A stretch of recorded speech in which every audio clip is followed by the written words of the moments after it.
नमस्कार, माय टीव्ही मराठीमध्ये आपले मनपूर्वक स्वागत। चला पाहूया आजच्या ठळक आणि महत्त्वाच्या बातम्या। धीरज परदेशी हत्या प्रकरणातील आरोपींच्या घरावरील बुलडोझर कारवाईला ब्रेक।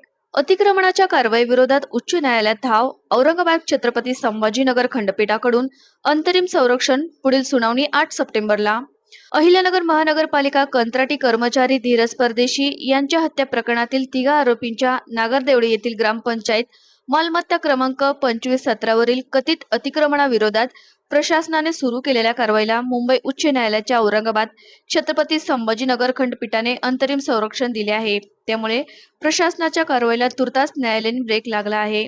धीरज परदेशी हत्या प्रकरणातील आरोपींचे संबंधित घर कथितरित्या अतिक्रमित असल्याचे सांगत प्रशासनाकडून ते पाडण्याची कारवाई सुरू करण्यात आली होती। या कारवाई विरोधात संबंधितांनी उच्च न्यायालयात धाव घेतली। याचिकेवरील सुनावणी दरम्यान न्यायालयाने सदर मालमत्तेबाबत अंतरिम संरक्षण देण्याचा आदेश दिला आहे। या आदेशामुळे प्रशासनाला पुढील न्यायालयीन आदेशापर्यंत संबंधित मालमत्तेवर कारवाई करता येणार नसल्याचे स्पष्ट झाले आहे।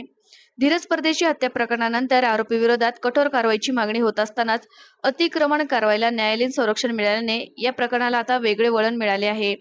या प्रकरणाची पुढील सुनावणी 8 सप्टेंबर 2026 रोजी होणार असून त्यामुळे न्यायालयाच्या भूमिकेकडे प्रशासनासह सर्वांचे लक्ष लागले आहे।